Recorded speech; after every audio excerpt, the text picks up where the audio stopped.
এই বিষয়গুলো যদি আপনার দোয়ার মধ্যে থাকে, ইনশাআল্লাহ গুলি মিস হতে পারে, আপনার দোয়া মিস হবে না। ইমানদারের দোয়া বিফলে যায় না ভাই। রমাদান মাস দোয়া কবুলের মাস। রমাদান মাসে আল্লাহর কাছে আমাদের অব্যক্ত চাওয়াগুলোকে উপস্থাপন করবার, নিবেদন করবার দারুণ এক সুযোগ। বিশেষ করে নবী করিম সাল্লাল্লাহু আলাইহি সাল্লাম বলেছেন, তিন ব্যক্তির দোয়া সালাতুন লা তুরাদ্দু দাওয়াতুহুম, তিন ব্যক্তির দোয়া ফিরিয়ে দেওয়া হয় না। এর ভিতরে একজন হলেন আস-সাইম হাত্তা ইফতির, রোজাদার ব্যক্তি ইফতার করার আগ পর্যন্ত তার দোয়া ফিরিয়ে দেওয়া হয় না। তার মানে রোজাদার ব্যক্তি সারাদিন রোজা রেখে দোয়া করলে দোয়া কবুল হয়। বিশেষ করে কোনো কোনো বর্ণনায় ইফতারের আগ মুহূর্তের দোয়ার কথা বলা হয়েছে। তো এই সময়গুলোতে আমরা দোয়া করব। ভোর রাতে সাহারির সময় ভোর রাতে দোয়া কবুল হয়। সারা বছর আমরা অনেকে তাহাজ্জুদ পড়তে পারি না, কিন্তু রমজানের সাহারির সময় আমরা সবাই উঠি, যার কারণে রমজানের 30 দিন চাইলে আমরা ভোর রাতের দোয়াটাকে আমরা গ্রহণ করতে পারি, এই সুযোগটাকে গ্রহণ করতে পারি। সারা বছর পারি না, তো অনেকেই, বেশিরভাগ লোকই ভোর রাতে উঠে সাহারিটাকে খেয়ে ফজর নামাজ পড়তে চলে আসেন। আরে ভাই, সাহারি খাইলেন বুঝলাম, ফজর নামাজ পড়লেন তাও বুঝলাম, এই যে ভোর রাতটা দোয়া কবুলের একটা সুবর্ণ সুযোগ, এটা কেন আপনি মিস করবেন? এই জন্য দোয়া কবুলের এই স্কোপগুলোকে রমজানে আমরা ব্যবহার করব। আর দোয়া কবুলের ব্যাপারটা হলো চূড়ান্তভাবে কবুল কিভাবে হবে সেটা তো আল্লাহ ভালো জানেন। ইমানদারের দোয়া বিফলে যায় না যদি সে দোয়ার বেসিক শর্ত পূরণ করে। বেসিক শর্ত কি? হালাল উপার্জনকারী, হালাল ভক্ষণকারীর দোয়া কবুল হয়, হারামখোরের দোয়া কবুল হয় না। হালাল উপার্জনকারী, হালাল ভক্ষণকারী যদি হন, আর কোনো অন্যায় দোয়া আল্লাহর কাছে না করেন, দোয়া কবুল নিয়ে যদি তাড়াহুড়ো না করেন, তাহলে আপনার দোয়া কবুল হবে ইনশাআল্লাহ।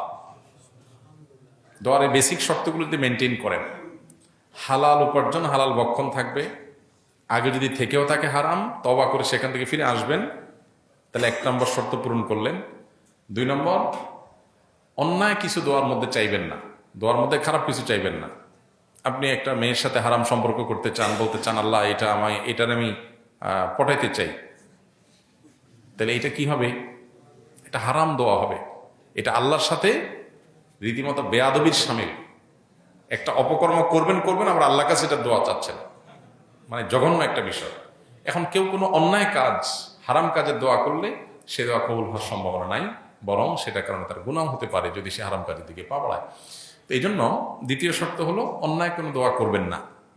3 নম্বর শর্ত হলো দোয়া কবুলের জন্য তাড়াহুড়ো করবেন না। তাড়াহুড়ো না করার মানে হলো আল্লাহ কই দোয়া করলাম কবুল হলো না, তো দোয়া করছি, আমার দায়িত্ব শেষ, এবার আমার কাঙ্ক্ষিত জিনিস পেলে বুঝতে হবে এর মধ্যে কল্যাণ আছে, না পেলে বুঝতে হবে এটা না পাওয়ার মধ্যে কল্যাণ আছে, আল্লাহ আমাকে এর চাইতে বেটার কিছু দিবেন। অথবা কোনো কোনো ক্ষেত্রে দোয়া কবুলের আরেকটা পদ্ধতি হলো আখিরাতে আল্লাহ তাআলা দেন। অতএব আমি আল্লাহর উপরে ছেড়ে দিব, তাড়াহুড়া করব না। আর কায় মনোবাক্যে বিনয়ের সাথে দোয়া করব, দোয়াতে দুরূদ শরীফ থাকবে, আল্লাহর প্রশংসা থাকবে। এই বিষয়গুলো যদি আপনার দোয়ার মধ্যে থাকে, ইনশাআল্লাহ গুলি মিস হতে পারে, আপনার দোয়া মিস হবে না। ইমানদারের দোয়া বিফলে যায় না ভাই। এই শর্তগুলো মেনটেন করে যদি আপনি দোয়া করেন, যেগুলো কোরআন হাদিস দেওয়া হয়েছে, তাহলে সেক্ষেত্রে আপনার দোয়া যেটা চেয়েছেন হুবহু সেটা পাবেন। এটা একটা পদ্ধতি কবুলের। আরেকটা হতে পারে যেটা চেয়েছেন সেটা পান নাই, এর চেয়ে দরকারি কিছু পেয়েছেন যেটা আপনি চান নাই, হতে পারে না? অনেক সময় দেখা যায় বাচ্চারা আমাদের কাছে একটা জিনিস চায়, ও বুঝে না এর চাইতে দরকারি আরেকটা জিনিস আছে ওর চাওয়া দরকার, ও বুঝতেছে না। তো আল্লাহ আমাদের সৃষ্টিকর্তা হিসাবে আমরা যা চাই মনে করি এটা হলে বোধহয় অনেক কিছু হবে। কত মানুষ আছে জীবনে, আল্লাহ এটা হলে আমার, তুমি একটু দাও আমার, যেভাবে হোক আল্লাহ আমাকে দাও, আমি চাই। এটা পাওয়ার পরে সে বুঝে হায় এটা চাই তো আমার ভালো হয়নি।